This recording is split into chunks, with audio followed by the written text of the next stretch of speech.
లదాఖ్ ప్రాంతంలో కౌంటీలను ఏర్పాటు చేస్తూ చైనా కవ్విస్తోంది. డ్రాగన్తో స్నేహం చేస్తూ భారత్ను బెదిరించాలనుకుంటోంది బంగ్లాదేశ్. ఇక పాకిస్తాన్ సంగతి సరే. ఆ దేశంలో చీమ చిటుక్కుమన్నా ఎక్కడ బాంబు పేలుడు జరిగినా భారత్నే నిందిస్తోంది. భారత్ చుట్టూ విషసర్పాలు బుసలు కొడుతున్నాయి. పొరుగునున్న ఈ శత్రు దేశాన్ని ఎదుర్కోవాలంటే భారత్ ఏం చేయాలి?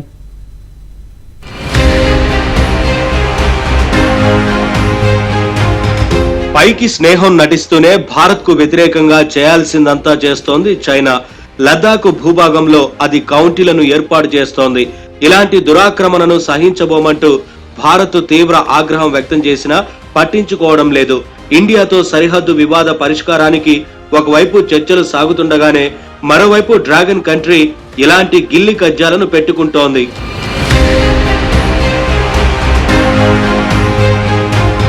లదాఖ్ లో చైనా 2 కొత్త కౌంటీలను ఏర్పాటు చేస్తున్న విషయం తమ దృష్టికి వచ్చిందని, భారత భూభాగాలను ఆక్రమించడాన్ని ఎన్నటికీ అంగీకరించబోమని కేంద్రం పార్లమెంట్ లో స్పష్టం చేసింది.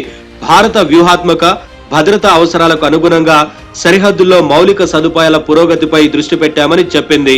సరిహద్దు రవాణా వ్యవస్థకు గతంతో పోల్చితే 3 రెట్లు ఎక్కువ నిధులు అందిస్తున్నామని, జమ్మూ కాశ్మీర్ లో బ్రిడ్జిలు, సొరంగాలు కూడా నిర్మిస్తున్నామని కేంద్రం తెలిపింది.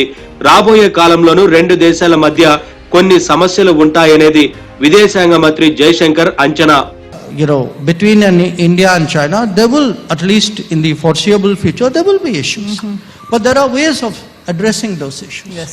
And what happened in 2020 was not the way to address those issues. So, right now, we feel that from October of last year, the relationship has seen some improvement. We are working on different aspects of it. I've met my counterpart a few times, so have my other senior colleagues. What we are trying step by step is to see if we can rebuild, undo some of the damage which happened as a result of their actions in 2020, and we can rebuild the relationship. And we genuinely, sincerely think that this is in our mutual interest. That if one looks at that 2020 to 25, I think it was a period which did not serve them well, and it did not serve us well. అంతంత మాత్రంగానే ఉన్న China Bharat సంబంధాలు 2020లో గల్వాన్ లోయలో ఘర్షణల తర్వాత పూర్తిగా దిగజారాయి. వాస్తవాధీన రేఖను మార్చాలని China ప్రయత్నించడమే ఇందుకు కారణం. అప్పట్లో 20 మంది భారత సైనికులు అసువులు బాశారు. దాంతో దేశంలో చైనా వ్యతిరేక సెంటిమెంట్ భగ్గుమంది. ఆ తర్వాత పలు దఫాలుగా ఇరు దేశాల మధ్య సైనిక దౌత్యపరమైన చర్చలు జరిగాయి. భారత్ను ఎలాగైనా చికాకు పెట్టాలన్న ఉద్దేశంతో ఉన్నాయి చైనా, పాకిస్తాన్, బంగ్లాదేశ్. భారత్, భూటాన్ సరిహద్దుల్లో కొంత భూభాగాన్ని నెమ్మదిగా ఆక్రమించుకోవడం, దక్షిణ చైనా సముద్రంలోని కొన్ని దీవుల్లో పాగా వేసి అవి తనవేనని దబాయించడం చైనా అనుసరిస్తున్న వ్యూహం.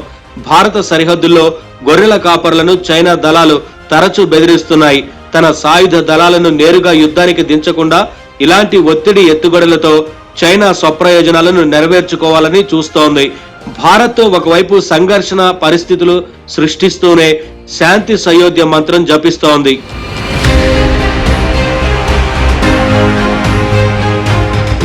బెల్ట్ అండ్ రోడ్ స్కీమ్ పేరుతో ఆసియా, ఆఫ్రికా దేశాలలో మౌలిక వసతుల ప్రాజెక్టులు చేపట్టి ఆ దేశాలను రుణ ఊబిలో దించి వాటిని రాజకీయంగా, ఆర్థికంగా తన గుప్పిట్లో పెట్టుకోవడం చైనా మరో వ్యూహం. ఇలా చేసే పాకిస్తాన్ బంగ్లాదేశ్ ను తన గుప్పిట్లో పెట్టుకుంది. కశ్మీర్ విషయంలో భారత్ ను ఇబ్బందులు పెట్టాలనుకుంటోంది పాకిస్తాన్. లష్కరే తోయిబా, జైషే మహమ్మద్, హిజ్బుల్ ముజాహిద్దీన్ వంటి ఉగ్రమూకలను ఇండియాపైకి పాకిస్తాన్ ఉసిగొల్పుతోంది. కశ్మీర్ లో వేర్పాటువాదాన్ని ప్రోత్సహించి ఇబ్బంది పెట్టాలనుకుంటోంది. దీనికి డ్రాగన్ కంట్రీ పూర్తి సహకారం ఉంది. పొరుగు దేశాల కుటిల వ్యూహాలను ఎదుర్కోవాలంటే భారత్ తన సైబర్, గూఢాచార వ్యవస్థలను బలోపేతం చేసుకోవాలి. సైనిక, దౌత్య వ్యూహాలకు పదును పెట్టాలి. అంతర్జాతీయ భాగస్వామ్యాల ద్వారా చైనా, పాక్ల ఆట కట్టించాలి. ఏమాత్రం ఏమరపాటుగా ఉన్నా మనల్ని కబలించేందుకు పొరుగు దేశాలు కాచు కూర్చొని ఉన్నాయి. 1000 సంవత్సరాల క్రితం చైనా సమ్రాట్ ఎలా పరిపాలిస్తున్నారో ఇవాళ చైనా ప్రెసిడెంట్ జీ జిన్పింగ్ అలాగే చేస్తున్నారు.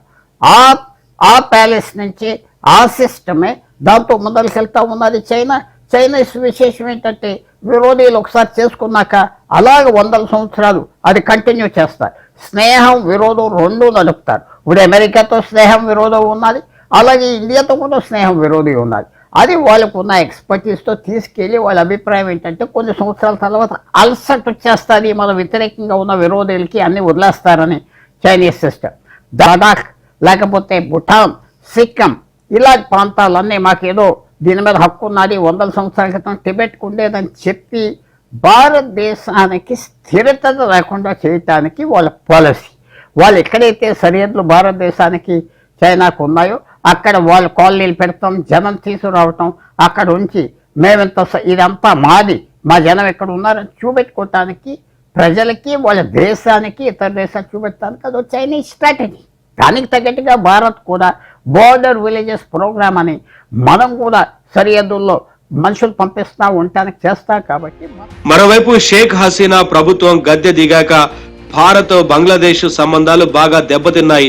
చిరకాల మిత్రదేశమైన భారత్ కు వ్యతిరేకంగా బంగ్లాదేశ్ వ్యవహరిస్తోంది. పాక్ చైనాకు దగ్గరై భారత్ పై కుట్రలు పన్నుతోంది. పొరుగు దేశాలతో మన దేశాలు శాంతి మంత్రం పఠిస్తుంటే ఆ దేశాలు మాత్రం పదే పదే కవ్వింపు చర్యలకు దిగుతున్నాయి. అందుకే ఒకసారి వాటికి గట్టిగా సమాధానం చెప్పాలని సలహానిస్తున్నారు నిపుణులు.